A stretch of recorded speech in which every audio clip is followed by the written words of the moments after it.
ರಾಜ್ಯದ ವಿವಿಧ ಭಾಗಗಳಲ್ಲಿ ಸ್ವಾತಂತ್ರ್ಯ ದಿನಾಚರಣೆಯನ್ನು ಸಂಭ್ರಮ ಸಡಗರದಿಂದ ಆಚರಿಸಲಾಯಿತು.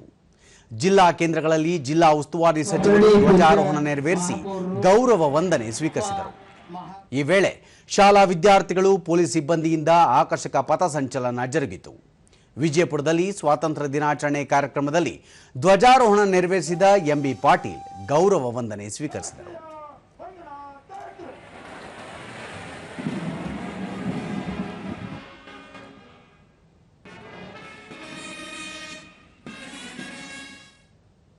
ಬಳಿಕ ಎಂಬಿ ಪಾಟೀಲ್ ಸ್ವಾತಂತ್ರ್ಯಕ್ಕಾಗಿ ಹೋರಾಟ ಮಾಡಿದ ಹಲವು ಮಹನೀಯರು ಮತ್ತು ಅವರ ತ್ಯಾಗ ಬಲಿದಾನವನ್ನು ಸ್ಮರಿಸುವ ದಿನವಾಗಿದೆ.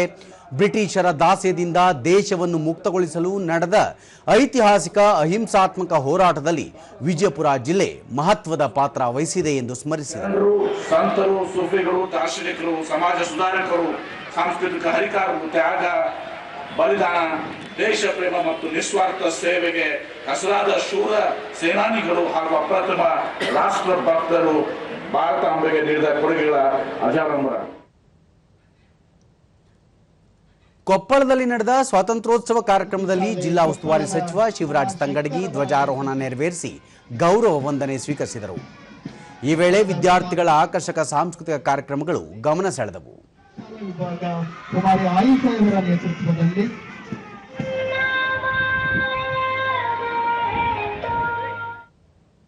ಬಳಿಕ ಶಿವರಾಜ್ ತಂಗಡಗಿ ರಾಜ್ಯದ ಸಮಗ್ರ ಅಭಿವೃದ್ಧಿಗೆ ಯೋಜನೆ ರೂಪಿಸಲಾಗಿದೆ.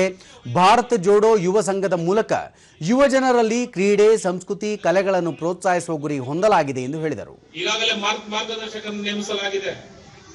ಜಾತಿ ಪ್ರಮಾಣ ಪತ್ರ ವಿತರಣೆ, ರಾಜ್ಯದಲ್ಲಿ ಸದ್ಯ ನಡೆಯುತ್ತಿರುವ ಮತದಾರ ಪಟ್ಟಿಗಳ ವಿಶೇಷ ತೀವ್ರ ಪರಿಷ್ಕರಣಾ ಅಂಗವಾಗಿ ಚುನಾವಣೆ ಆಯೋಗದಿಂದ ಮತದಾರರಿಗೆ ಸಲ್ಲಿಸಲು ಕಡ್ಡಾಯಗೊಳಿಸಲಾಗಿದ್ದ 11 ದಾಖಲೆ ಪಟ್ಟಿಯಲ್ಲಿ ಒಂದಾದ ಜಾತಿ ಪ್ರಮಾಣ ಪತ್ರವನ್ನ ಫಲಾನುಭವಿಗಳ ಮನೆ ಮನೆಗೆ ತಲುಪಿಸುವ ಮಹತ್ವವಾದಂತಹ ಕಾರ್ಯವನ್ನು ನಮ್ಮ ಸರ್ಕಾರ ಕೈಗೊಂಡಿದೆ.